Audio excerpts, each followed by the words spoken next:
Welcome back, and now for the news in detail. In Iraq, at least 8 people died and over 300 wounded as police fired tear gas to disperse the protesters in Baghdad. This brings the death toll to 165 since the anti-government protests began earlier this month. More in this report. The demonstrations are the second phase of a week-long movement in early October, demanding an end to corruption and unemployment.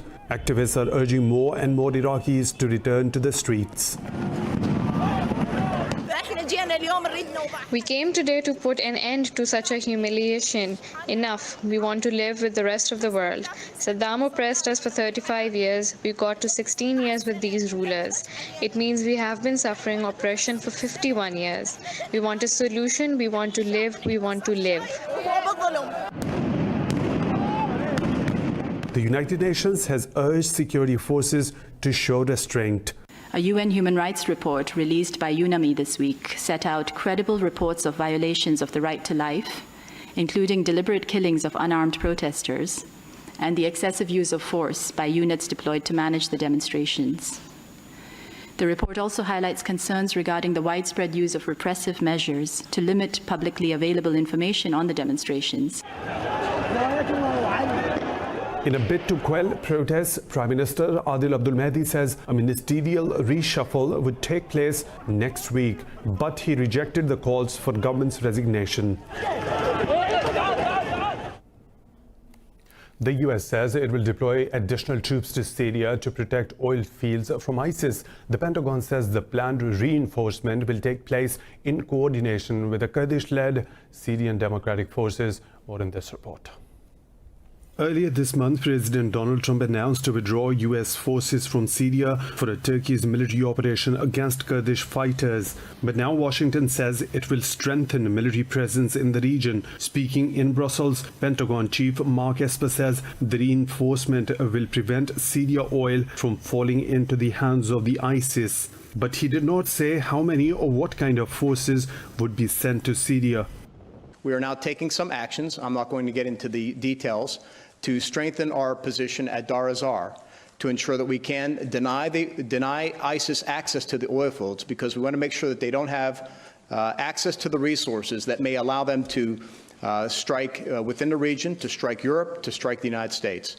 Meanwhile, over 300 more Russian military police have arrived in Syria under an accord between Ankara and Moscow, which halted Turkey's military operation into northeast Syria. Earlier, Turkey's Foreign Minister Mevlut Çavuşoğlu said negotiations between NATO and the Syrian Democratic Forces chief are unacceptable. Foreign Minister Mevlut Çavuşoğlu says SDF commander Mazlum Abdi is a terrorist on Ankara's most wanted list. Justice Minister Abdulhamid Gul says Turkey will ask for Abdi's extradition the moment he steps on US soil. Hezbollah leader Sayyid Hassan Nasrallah says anti-government protests can push the country into a civil war. In a speech, Nasrallah says he does not support the demand for government's resignation and will not accept elections under current circumstances. He urged his supporters to stay away from the protests. Earlier, President Michel Aoun said he is ready for dialogue with the protesters to save the country from collapse. Protests in Lebanon started last week over an increase in tax on phone calls. The demonstrations are the biggest in Lebanon since 2005.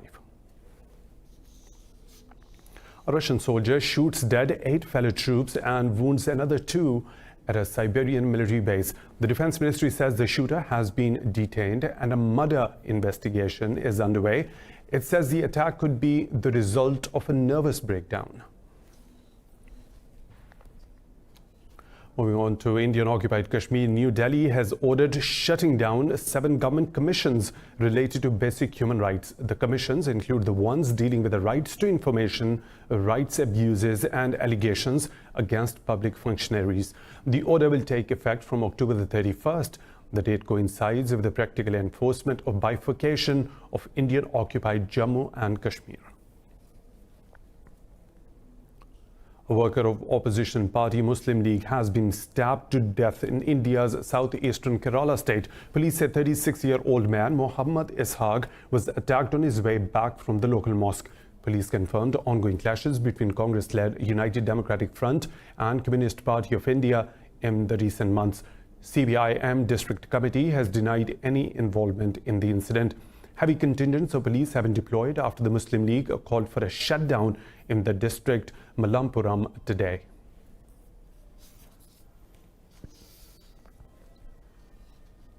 Pakistan's Foreign Office has summoned New Delhi's Deputy High Commissioner over India's unprovoked ceasefire violations. Yesterday, 3 innocent civilians were killed in cross-border shelling by Indian forces across the line of control. Speaking to India's Deputy High Commissioner Garu Ahluwalia, Foreign Office spokesperson Mohammad Faisal condemned the Indian aggression. Faisal said Indian occupation forces along the line of control and working boundary have continuously been targeting civilian populated areas. Faisal told Ahluwalia to respect the 2003 ceasefire arrangement and investigate these violations. Pakistan is observing Kashmir Solidarity Day to express unity with the oppressed people of Indian-occupied Kashmir. Politicians and civil society are holding a protest rally in Islamabad to draw the world attention towards New Delhi's atrocities in occupied Valley. Government employees have worn black armbands to protest the brutal lockdown of the valley. An environment of fear and uncertainty persists amidst night raids, torture and mass incarcerations by Indian occupation troops. New Delhi's crushing curfew and the communication blackout has now entered its 82nd day. In Azerbaijan, over 24 heads of state and government have arrived to attend the 18th Non-Aligned Movement Summit today. Pakistan's President Arif Alvi was received at the airport by the Deputy Prime Minister of Azerbaijan, Ali Akhmadov. The NAM summit is likely to focus on the major reforms in the organization's structure, direction and functions. On Thursday, a ministerial meeting ahead of the summit identified terrorism as a threat to global development. The 120-member group makes up for 55% of the world's population. NAM countries possess 75% of the world's oil reserves and 50% of its gas. Meanwhile, Indian Prime Minister Narendra Modi will miss the summit a second time in a row. In Ethiopia, 16 people have been killed in protests against Prime Minister Abiy Ahmed. Police said several others were injured in clashes as protesters burnt tires and blocked the roads. Police fired gunshots and tear gas to break up demonstrations. Protesters gathered outside opposition activist Jawar Mohammad's residence for the second consecutive day. Tensions rose in the country after Jawar accused security forces of an assassination attempt. In a press conference, Jawar appealed for calm while accusing authorities of stoking instability.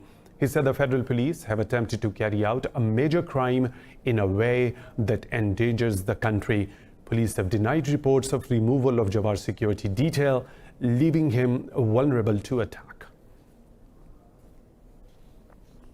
More stories to follow right after a short break. Stay tuned with us.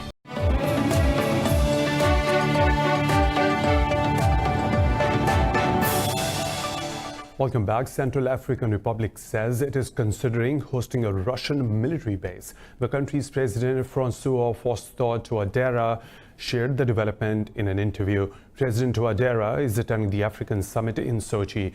Touadéra said he would like Moscow to supply his country with new weapons. The Central African Republic is emerging from years of bloody sectarian conflict. Dozens of African leaders are attending the summit aimed at expanding Moscow's influence in Africa. Israeli forces have arrested 7 Palestinians from the occupied West Bank. In a statement, a Palestinian Prisoners Society said Israeli forces demolished a house in Ramallah's Amari refugee camp. Following the demolition, clashes erupted and Israeli soldiers rounded up 3 Palestinians. 3 others were arrested in Nablus and another in the Jenin district town in the northern West Bank. Nearly 6,000 Palestinians, including women and children, are currently languishing in Israeli jails. Britain's Prime Minister Boris Johnson says he will give lawmakers more time to debate the Brexit deal, but only if they agree to hold elections on 12th of December. The Prime Minister said he expects the European Union to grant a short Brexit extension until 15th of November. He urged the Labour Party to back elections in a vote he plans to hold next week. The EU is expected to give its verdict on Brexit delay on Friday. France says it is willing to give the UK an extension for Brexit if London can explain why such a delay is justified. Meanwhile, Britain's Parliament approved Johnson's non-Brexit legislative programme. The United Nations has urged political parties in Bolivia to hold a dialogue to reduce tensions after recent elections. Speaking in Geneva, UN Human Rights Agency spokesperson Ravina Shamdasani says the situation can get out of control if the talks don't start. The protest started after the Election Commission declared President Evo Morales winner in 4th consecutive elections. Police have so far arrested 80 protesters. UN spokesperson Ravina Shamdasani says authorities should respect the right of freedom of expression and peaceful assembly. We have reports of police using force against protesters, including with tear gas, in a manner that may violate basic principles on the use of force. According to the Special Force to Combat Crimes, at least 80 people have been detained and 19 police officers have been injured during the clashes. In Bangladesh, the death toll from a dengue outbreak has risen to 187 in the past 3 months. The Health Ministry says over 94,000 people have been affected by dengue this year so far. It says 210 have been diagnosed with the disease in the past 24 hours. The ministry says around 1,100 patients are currently being treated in hospitals across the country. Raging fires are forcing mass evacuations from the U.S. state of California for the second consecutive year. 25 million Californians have been put on fire warning by the state authorities. Winds fueled the blaze that have scorched over 10,000 acres of land in Northern California. Rescue agencies say the fire is spreading further. 500,000 residents are without power after Pacific Gas and Electric cut transmission to prevent further wildfires. Government officials say the fire is now moving some 75 miles north of San Francisco. California is still recovering from wildfires last year that killed about 100 people. And in Paris, fans are delighted over the launch of the new edition of French comic series Asterix and Obelix. Titled Asterix and the Chieftain's Daughter, the series has introduced its first female heroine in 60 years. More in this report. With her long red braided hair, black trousers, and grumpy teenage disposition, Adrenaline will keep Asterix and his oversized sidekick Obelix chasing her as she explores adolescent rebellion. Adrenaline is the teenage daughter of Vercingetorix, the chief of the Gallic village. Fans are excited about the new vivacious character. It's always good to change mentalities a bit. So yes, it is good. And in Asterix, we don't really expect it because generally it's more of a male world, or there's Falbala, the pretty woman who disrupts everyone, but there's rarely a female character. Asterix cartoonist Didier Conrad and Jean-Yves Ferry said they introduced the character to update the book's entertaining readers since 1959. We're looking in new directions to come up with new ideas, because it's true that there have been a lot of albums, so we stuck to ideas that are too similar. We're going to fall into the same things, the same jokes. The Asterix books have become a mainstay in the publishing industry, with 370 million copies sold worldwide. Translated in over 100 languages, the books have inspired a dozen movies and cartoon series, making them a global phenomenon. In New York, a 101-story tall outdoor observation deck known as Edge is set to open in Manhattan. The sky-high deck offers a sweeping bird's-eye view of the city and the Atlantic Ocean as far as 80 miles away. More in this report. Now you can walk into the sky and embrace unobstructed panoramic views of the New York City like never before. Thrill seekers also have a chance to take dizzying selfies from a 101-story-high Hudson Yards complex. Slated glass barriers allow visitors to lean over the city, and a glass floor lets them see below. It amazes me that from one spot I can see the Statue of Liberty all the way around to Central Park and every icon that you've always read about, that you know about, that you want to see. And from here, you can see it all in one spot. Constructing the deck was a tremendous feat of engineering. Engineering-wise, it's amazing. And, I give the engineers credit for being able to think of how you can actually build this that's just sticking out over the city this high up in the air. Edge joins similar decks on New York City's Empire State Building, World Trade Center, and the Rockefeller Center. It will open to public on March 11, 2020. Well, South Korea has decided it will no longer seek a special treatment by the World Trade Organization. Details in this report.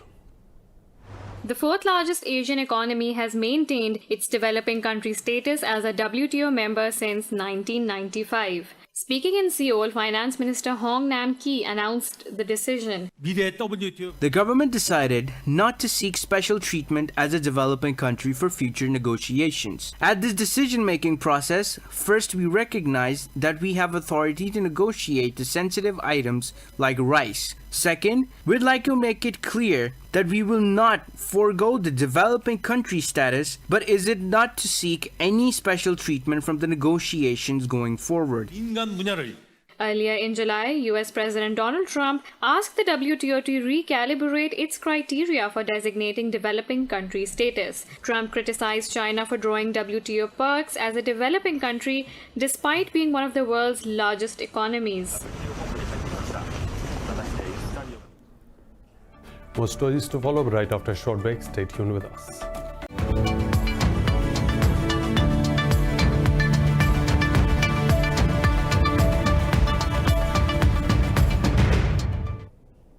Lows and the highs of the business world now. European markets are trading lower amidst growing concerns over lingering Brexit. Investors traded cautiously over UK's push for a fresh general election in December, while corporate earnings season remains in focus. London's FTSE 100 has dipped almost 0.5%. Pan-European Stock 600 fell 0.31%, with most indices slightly lower, but France's CAC 40 gained 0.3%. Food and beverage sector marked major losses after the world's largest beer maker reported lower than expected quarterly profit. Investors will be on the lookout for a survey of business climate indicator for Germany as Europe's manufacturing powerhouse flirts with recession. Germany's DAX fell shed 0.20%.